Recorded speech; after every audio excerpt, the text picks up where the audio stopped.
Should we? Okay, can I have your attention? This is the last seminar today, and I just thought I would say to start with that you might as well relax, take it easy, because I probably won't take the full hour unless you've got a lot of questions, but try to keep it short and get everything that I need to get across to you about Aurum Etched knives. Does everyone have some familiarity or know what Aurum is or what Aurum Etched knives are or come across them? Well, just to get you started, I thought I would start passing one around.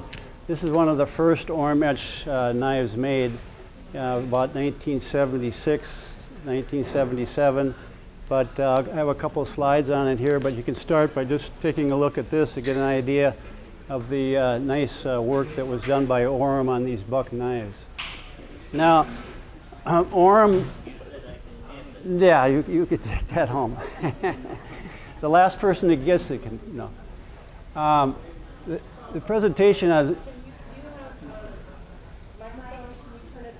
can I turn, well, I can turn up my voice. I'll turn up my voice, okay? Let me know if you can't hear, I'll talk as loud as I can. But my presentation is on buck knives etched by the Aurum Etching Company for buck knives between 1976 and 1990, about 14 years that Aurum Etchings etched on buck knives. Now, I really love to collect these knives, basically for one big reason is that you get sort of a double kick, a double bonus with these knives, because you get what I call a great tool, which is, of course, the buck knife, in combination with the spectacular work of art that was done by Aurum Etchings on the blades of these knives. And here's just a couple examples. Now my presentation will cover these 6 areas. First we'll talk about the background of Aurum Etchings and the origin of its Sam Shorties. And then some of the basic common features of these Aurum Etched buck knives. And then a couple 2 key timelines, and then I'll walk you through a buck Aurum project from start to finish, and then a checklist of how to determine whether a buck knife was etched by Aurum. If you happen to come across it, you need some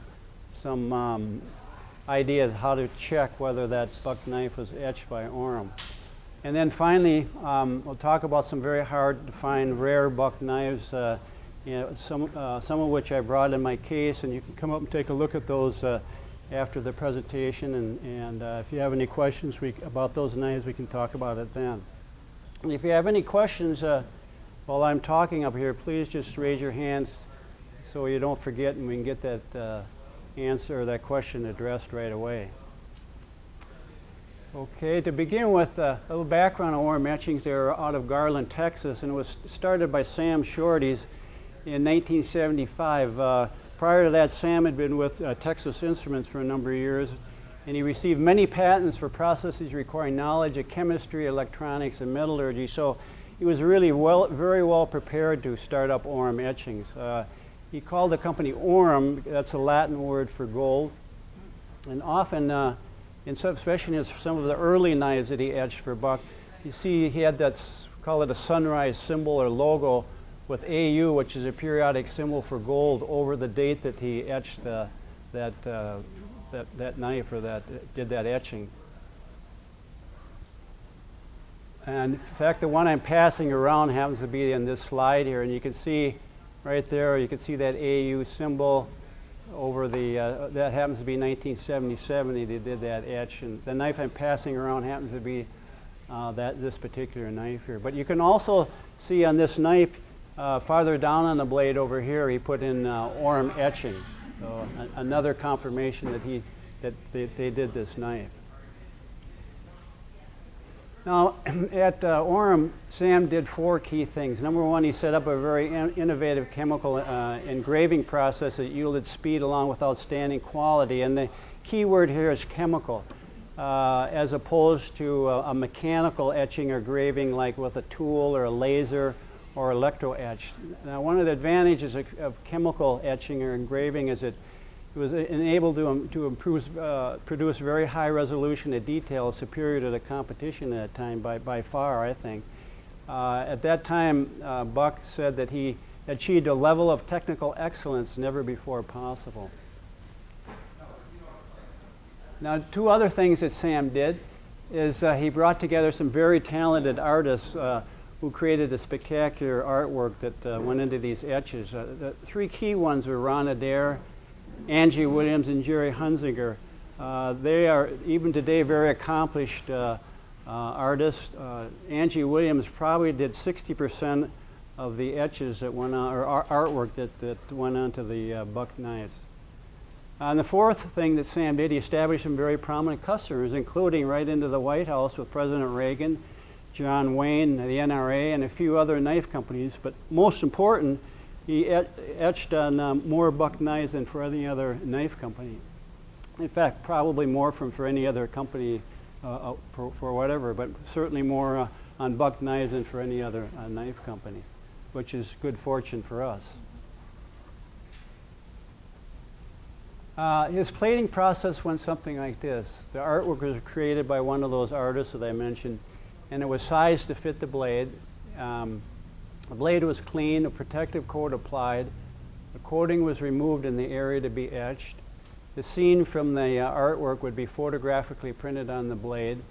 Then the blade was put into a solution to develop print on the steel, and then the key step here is that he put the blade into an acid bath to etch the scene in those unprotected areas. Now, this acid was sort of nasty stuff, like hydrochloric and nitric acids, but it enabled him to get this fine detail from that artwork. And this whole process could have been repeated several times, especially for the highly detailed scenes, particularly like that knife that's going around here. And then later on, he started adding 22 karat gold to some portion of the scene. Now, some of the basic features common to these Buck Aurum Etched knives is that there was about 200 different scenes that were created, and they were into two categories. One was a commemorative, which celebrated some historical event, place, or person. These are really very interesting knives because you learn a lot about certain important people and places in the country. The other was in the wildlife scenes where he used birds, animals, and fish in some wildlife setting.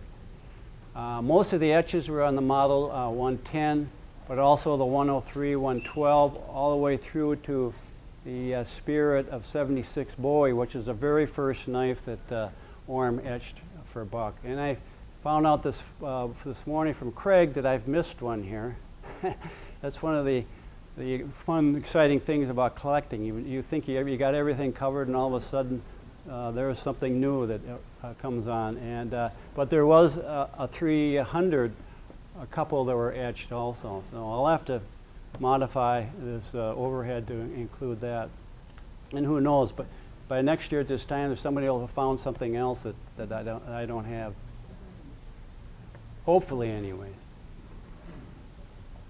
All the knives were mirror polished blades, and when I say all, everything has exceptions, and this is the same here. There's one that wasn't, was a Stone Mountain Bowie. Otherwise, all were mirror polished, which I thought makes them particularly special also. The Stone Mountain Bowie happened to be a satin finish, and somehow or another it escaped being mirror polished.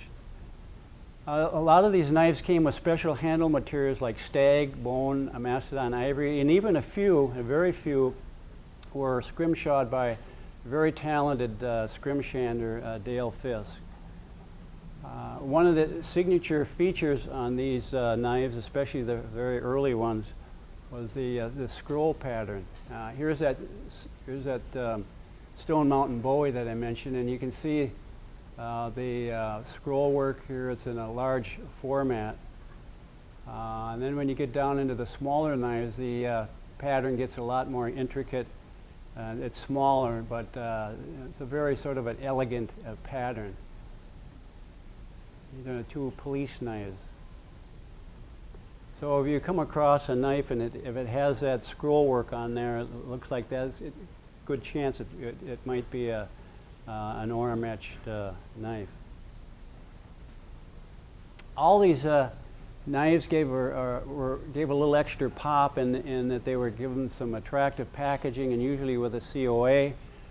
The packaging would be like a velvet-lined glass top, oak and cherry wood display cases, a couple types of different jewelry boxes. Some came with a display rack, some came in a Buck custom box. And then, interesting enough, most came packaged without a sheath. Again, there was a few exceptions, but most didn't come or came without a sheath.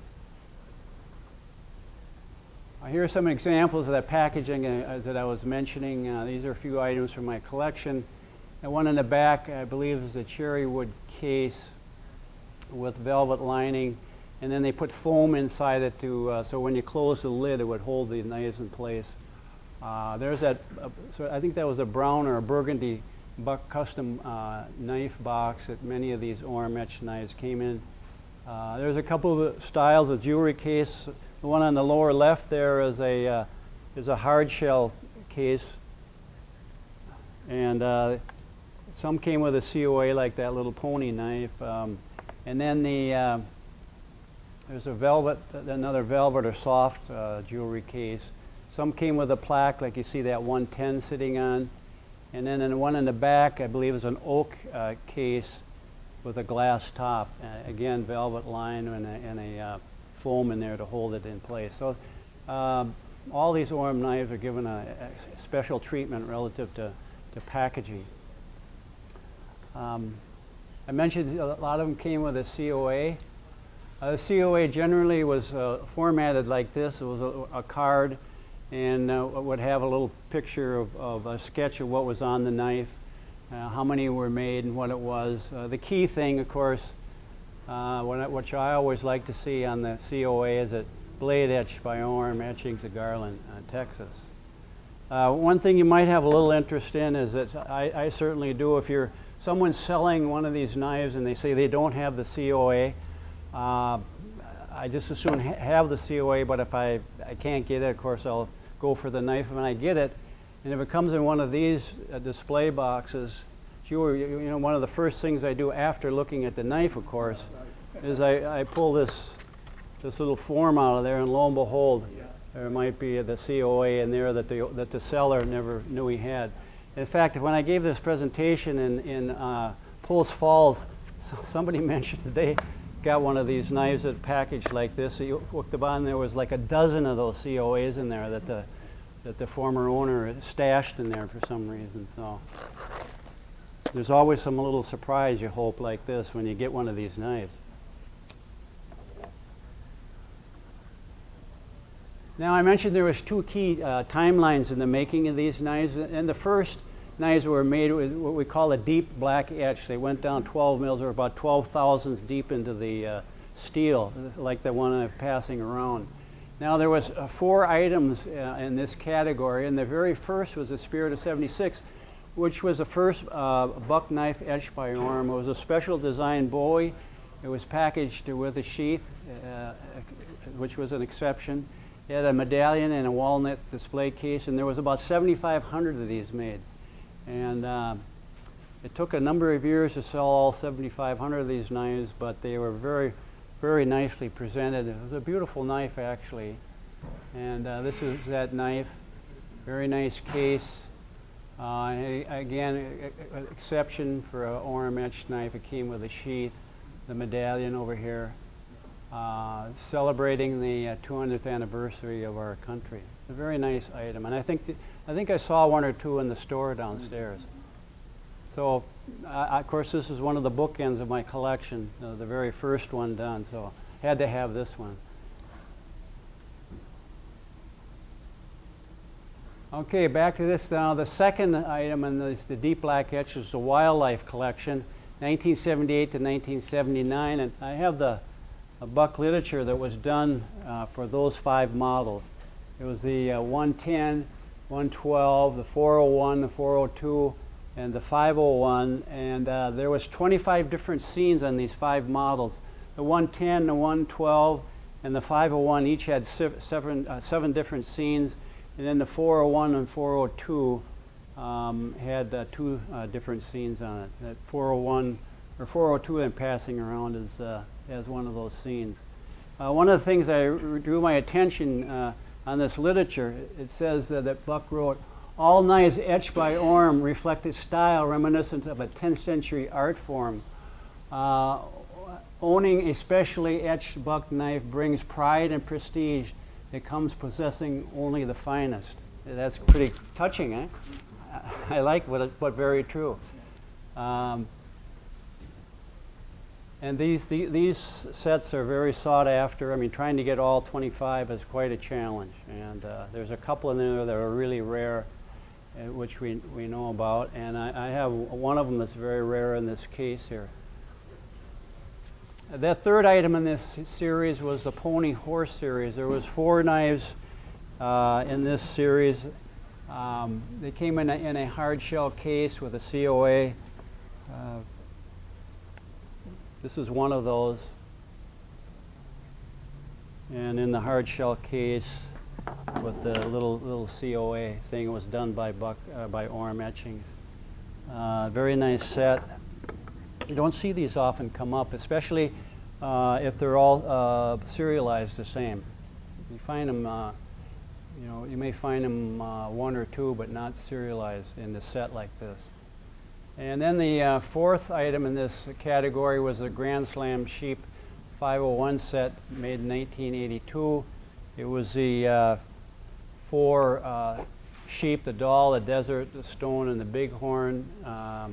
They were serialized with a belt buckle and a walnut display case. There were 2,500 sets made. There were some overruns, and they were sold separately, so you can sometimes find those separately from the set. One neat thing about these knives is that they were etched on both sides, which was not very common for these etched Aurum knives. Any questions so far? Okay, then got to jump ahead here. Yeah. Okay, looking at this, the black area where it has been etched, is there a coating, a treatment, a chemical treatment to make that black, or is that just black like that as a result of the acid? You answered the question right. Just a result of the acid Just etching into the steel. That. That black. It's some type of chemical reaction that I can't explain, but. Do you know how long it would take to etch that deep? You know, I don't, but I understand that Sam had developed a process that could etch faster than any competition. So that gave him a real, heads up against the competition, because he was able to get some speed and output and still maintain very high quality.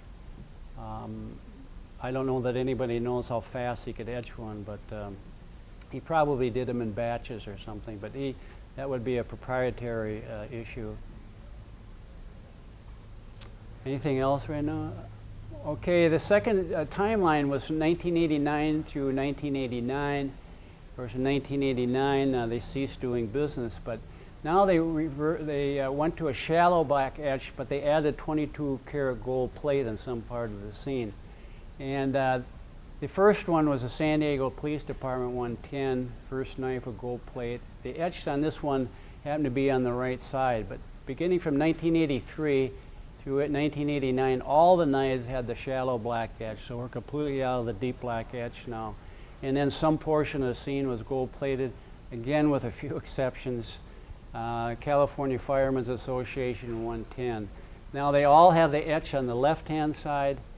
Again, a couple of exceptions, the Sports Afield 100th, 103, and then Bucks, Bowies, and Daggers, for some reason or another, were done on the right side.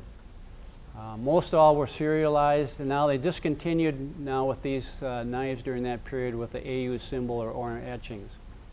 So you won't see that after 1983 or from 1983 on. And then they generally came with a COA. Now the last knife, buck knife etched by Aurum was this very spectacular 103. It had the portrait of Chuck on there in gold, and his signature, again mirror polished, on the left-hand side a Coca-Cola handle. We know that Aurum did the artwork for it. We know that he did probably the first 200 of these, not serialized, and then he ceased doing business at the end of 1989.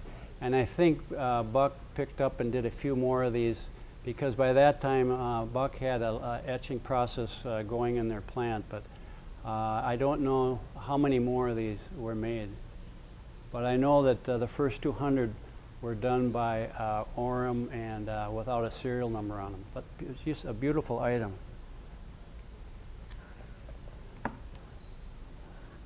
Now what I thought I would do, and I hope you find of some interest, is I picked up what I think would probably be a typical Buck Aurum project, how it might have progressed. And I picked this Sports-A-Field set, which included two beautiful knives, a 103 and the 110. And this is to celebrate Sports-A-Field's 100th anniversary. And it starts out here with a letter from a sales development manager from Sports-A-Field to Charlie Gregory in 1986. Charlie Gregory, as you know, was their director of marketing in 1986. It says, "Dear Charlie," and then it describes some of the specs that Sports-A-Field is looking for this set, some of the things they want on it. The second page, again, a little more information on what they want on the handles. But what I really liked about this letter of everything was this last paragraph here. It says, "Charlie, if I have left out anything, please let me know. We are delighted that Buck is participating. The name means a lot to the sportsmen of America and will contribute to the value of the set to collectors." So, very nice compliment to Buck by a company that had been in business for a long time. And then here's some preliminary sketches that I came across that for the 103 and the 110, and some what they wanted scrimshot on the handles, and rough sketches for sure. And then we go into the final spec art, where here's the 110 fit onto the blade. Here's the artist down here, Angie Williams, that I mentioned. Look at this date here, 8/7/86, almost 24 years ago today. So a neat little historical item. I love this kind of stuff, as I'm sure all you do as collectors, to gather this type of provenance. And then here's the real life. Here's the two knives that went into that set. The 110 up here with the etch on the left side again, and scrimshod. And then the 103, scrimshod handle, bone handle. Here's the other side of those two knives.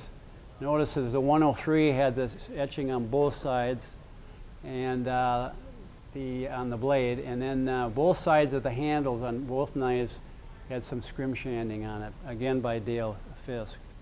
Very, very beautifully done. And again, mirror polish, 22 karat gold plating here. Beautiful, and I have them in my case over here. And then finally, what I liked is, here they went to market, and I was able to acquire the Sports-A-Field magazine from 1987. This was their 100th anniversary magazine issue, and lo and behold, what do we see in there but this ad for that set? And here's a copy of that ad up there. So that's sort of a progress of probably what a lot of these Buck Aurum projects went through.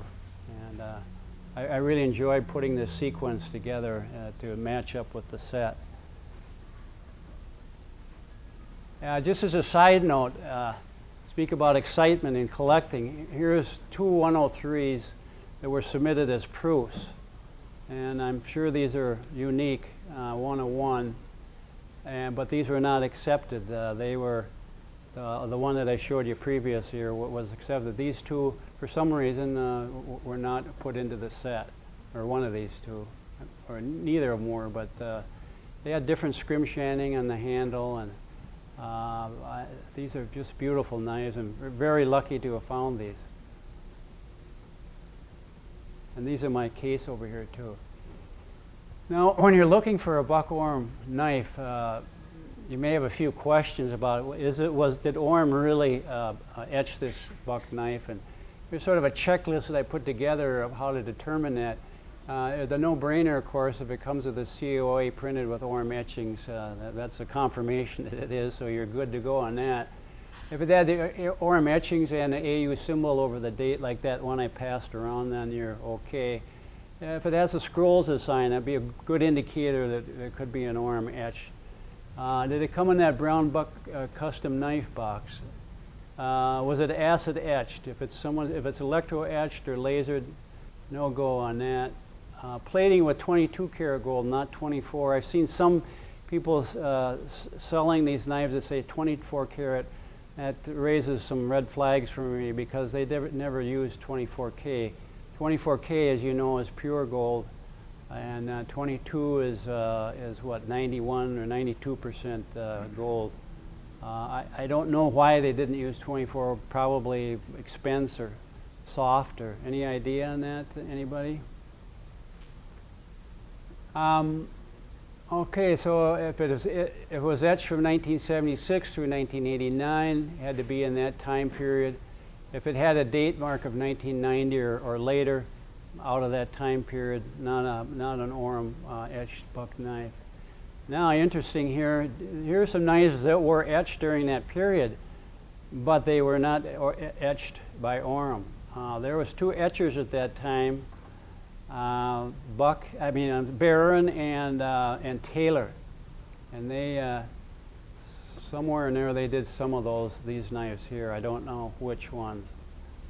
Well, I think, as I said, they did the brown trout and the world record bass. But you got to learn about those and do a little investigation to determine whether that might be one of those etchers rather than Aurum. So this is a little helpful list for me when someone's selling what they say is a buck knife etched by Aurum. Got to be true. Now here's some very hard to find buck Aurum knives. All the police department knives, the state commemorative knives, the knives that celebrated. I think there's about 12 of these. Different states that celebrated their bicentennial or 100th anniversary. The Apple Blossom Festival, which is a festival in Winchester, West Virginia. Oh, I'm sorry, Winchester, Virginia, every year. Those knives are really hard to come by. The buck knives etched by Aurum for Colt firearms, again, hard to find. The Sports Afield one that I just mentioned. The deep etched wildlife collection, like these. There's two on there that are particularly hard to find. One is the 501 raccoon with squirrel, and then with the squirrels, and then the one with the raccoon. And then there's some 110s that are particularly hard to find, like these. Again, you'll see those in my case, and then a couple of 501s. Now, when I say hard to find or rare or unique, I love to see that when people are selling knives. You know, someone's saying, I got 4 knives that are unique. I mean, how could there be 4 knives that are unique? So I went to Webster and did a little look. And so this is my definition that I live with. So if it's a unique, then I got to say it's the only one. I mean, unique by Webster is the only one of a particular item. Rare and not frequently encountered, uncommon, you could probably throw in there scarce. And then the third would be limited edition, serialized to a specific number. And as collectors, we all know that sometimes we find out that there was less than a number actually produced. So, but that's part of the fun of collecting, is finding out some of these facts of what really happened, whether there was 200 of these actually made, or maybe 5 or whatever.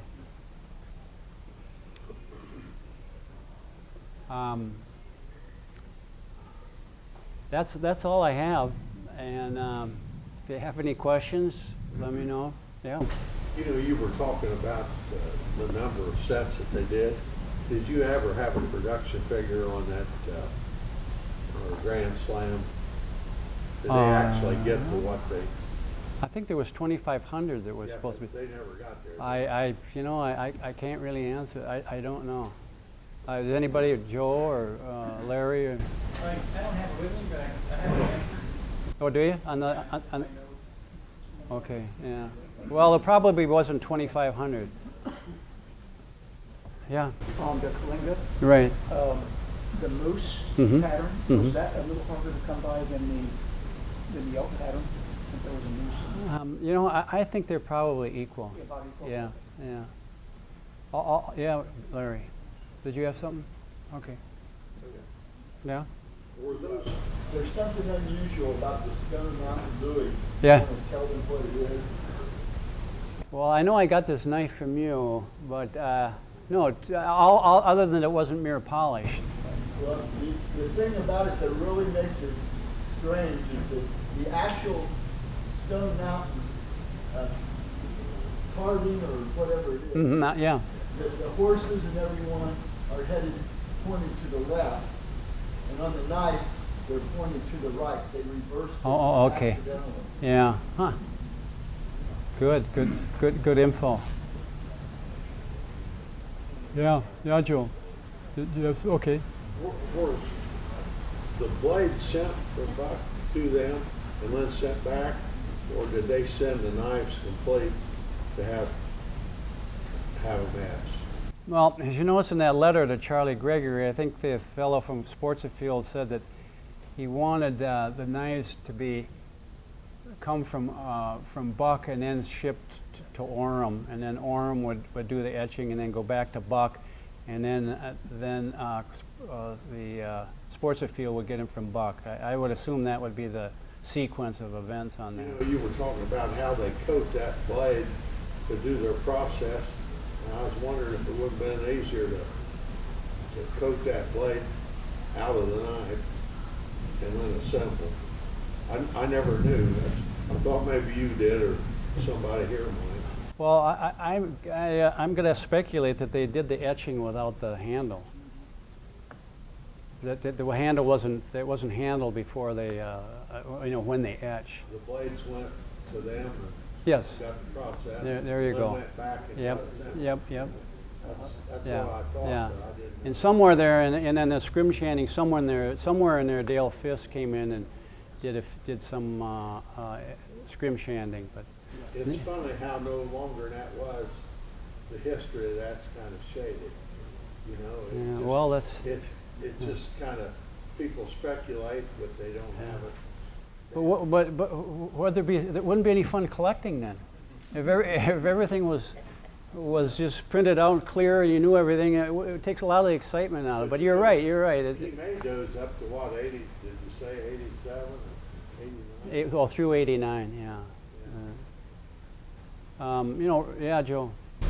On this Sportsfield set, the 117 is silver and the 103 is aluminum. I think, well, in that particular set, they had a silver. I think they had made one set that was silver for both of the knives. So the standard run, I think was aluminum. but on the 110 was the bolsters brass on the standard run? No, they were. Yep. I have, the company has an odd knife. It's the same knife in brass, serial lines number 9. Really? I've been trying to find out Wow. why. I mean, if they were going to make a sample, they would have made it serial number 0.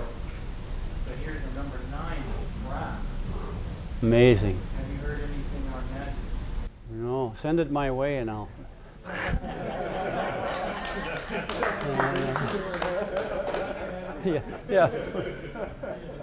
Yeah. On a number of these knives, and the reason I ask these questions is I seen where there was a ad. Didn't the artist get one or two proof knot blades that they kept? Well, I don't. Not that I know. Not that I don't think any artist got any knives.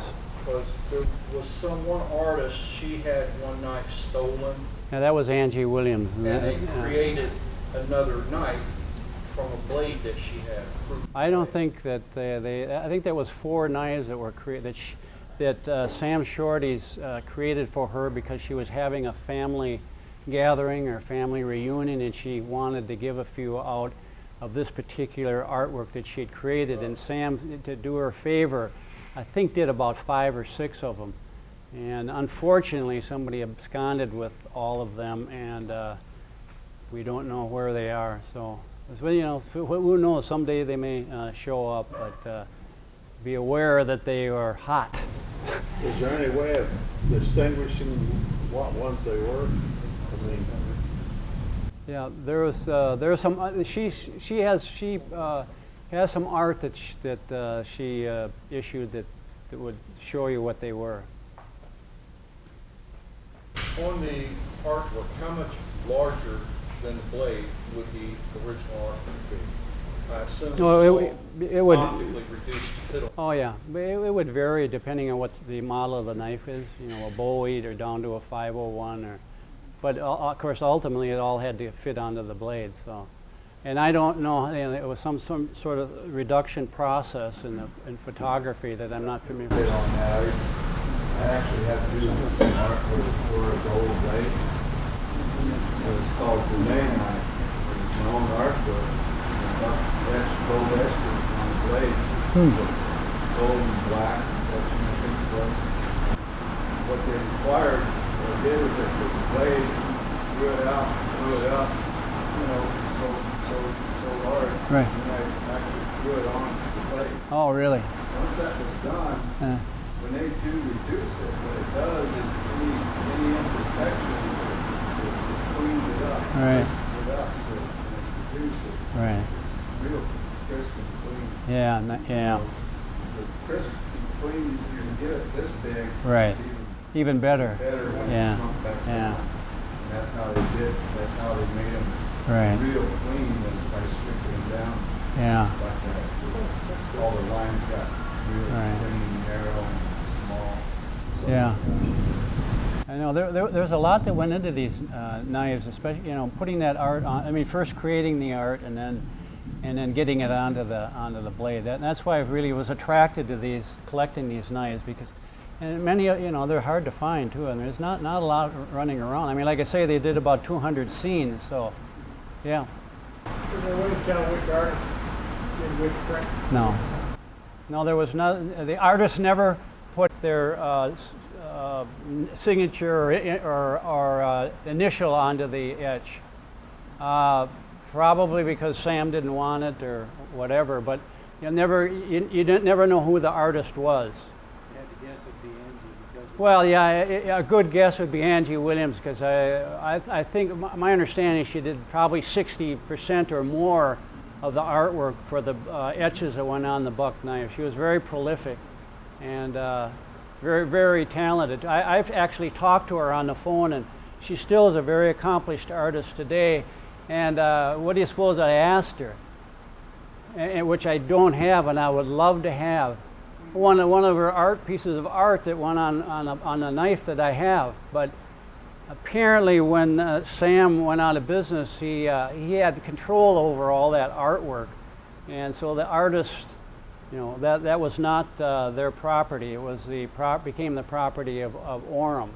And that's not uncommon for businesses to work. I worked for a company where I had to sign a release if I invented anything or had a patent, that patent belonged to the company that I worked for. So, and I had to sign up front for employment to do that. Yeah. Well, who would actually own the artwork? Would Sam Short, Yeah. Aurum Etched on it, or did Buck own it? Good question. A very, very good question. And I don't know. I would have to say that perhaps they had an arrangement that Sam or Aurum had an arrangement that this artwork you can have and this I want. So I really don't know the details of that, but it's a darn good question. But I would, yeah, good. When you're working with an artist, what happens is when you work for a company, you have a contract with that company, all your artwork is being paid for. So it's Yeah. that company's artwork. Very good. Yeah. What happens is when you sell it to another company such as Buck, that artwork continues to go on them blades. Once once it's not on a blade or something, it retains back to the company. So you can't reuse it. You know, Right. the company has all the proofs of it. Right. So they retain those copies, probably to keep them. And It's their property. right. Just selling the artwork onto that particular product. Pay for it. After that, Yeah. there's no way to Yeah. produce it.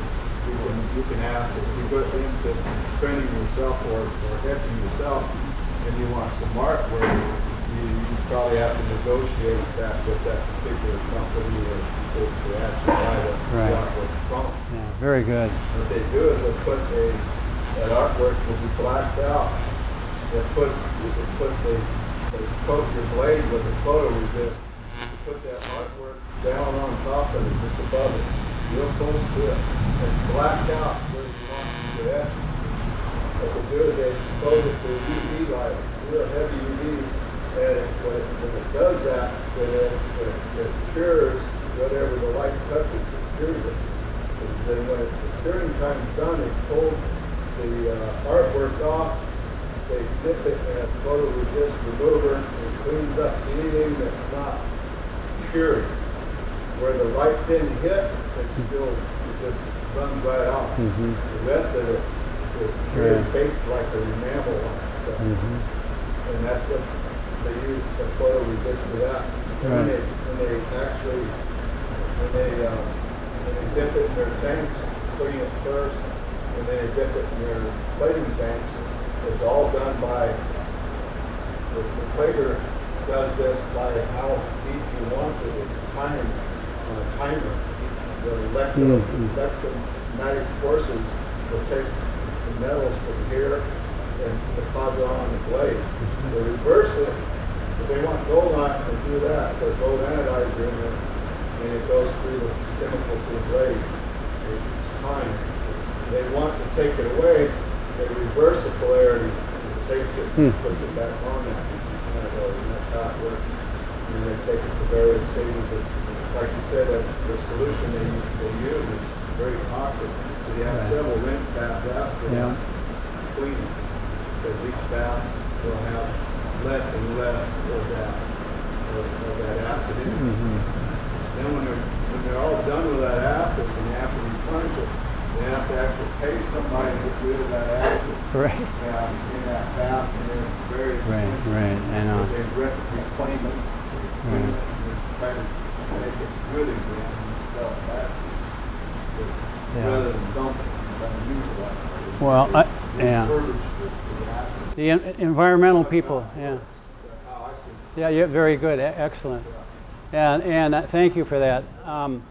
It's one of the reasons that David just mentioned, one of the reasons you don't find many chemical etchers, because of there's so many environmental restrictions now that put a lot of people, including Aurum, out of business because of it's very expensive. Sometimes it can be time consuming, and then when you have the EPA coming in and they have to do some costly things, it can just be a killer for a company. So, which is another reason that I was attracted to this, because there's only 14 years roughly that this was done, and then it was all over. So, and I'm finding it more and more difficult to find these knives. I mean, they're just not out there. I started collecting about 6-7 years ago, and I could find them fairly easy, but now it's now more difficult. Can I ask you a question? Yeah. Are they no longer in business? Oh yeah, well, Sam is in business, but Aurum Etching has been closed their business in 1989. At the end of '89. But Sam is still doing some business with A&A Engraving out of South Dakota, I think. But it's all on rifles and some pistols. Yeah, beautiful stuff, though. Yeah. Are all the blades, do they all have the Aurum logo over the date? All the blades? Yeah. No. Only the ones in the beginning. Probably especially the set here. I think after none on the shallow etch ones with old gold plate. The years that are on there, they represent when that No, I think when the blade was actually, the artwork preceded it, so the artwork could have been done in 1976, and the etching was done in 77, so he would put 77 over that AU symbol. So you only find that particular set there etched in 78 and 79? Right. Because that makes clear when they did the Yep. the acid. Yeah. Do you feel that those knives sold real? Do you think they sat around for some time and just kind of filtered out, or do you think that they, as far as okay? I don't know how many. I have no idea how they made, how many of those made, and probably no one else does, to tell you the truth. I mean, even the maker. But I really don't know. I just know that they're getting harder and harder to. There's a couple that I mentioned that are hard to find. The 501 with the squirrels, and then the one I have over here with the raccoon in there. But otherwise, all the other ones are hard to find too. But those two 501s are really hard to find. So if you see one on eBay, it doesn't take long before the bidders start showing up, and which is Except one. except, well, yeah.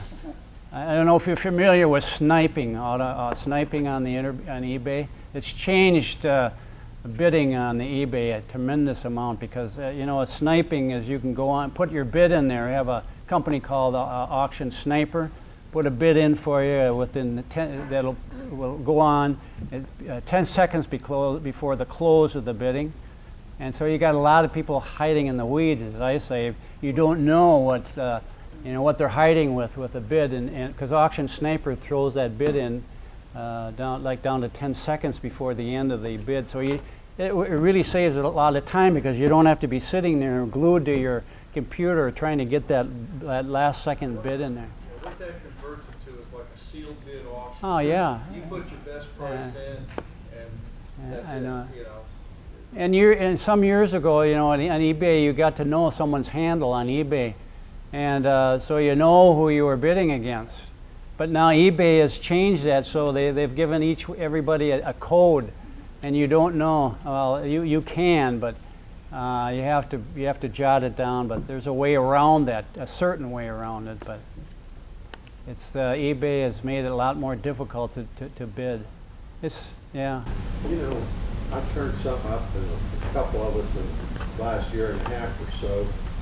One of the 501 Aurum scenes, there's been different artwork for the same blade. You don't see enough of them to be able to compare them. But that one in particular, the trees, there's more trees on the one scene than there is the other. So it's actually two that would confirm, and maybe three. The same knife is a different artwork for that blade. Frustrating, isn't it? And you think you got them, Yeah, and then you find out you don't got them. I know it, right. Have you found out in the other knives, other than the 501? No, I tell you the truth, I haven't. But It's hard to find them to compare them.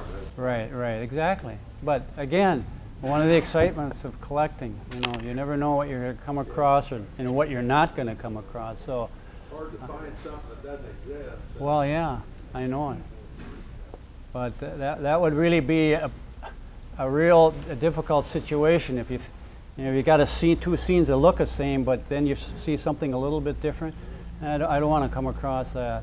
Yeah, well, that's one of the, as you've heard, there's challenges in collecting these knives. So That's why we get together and share. there you go, exactly. So, thanks everyone. Thank you.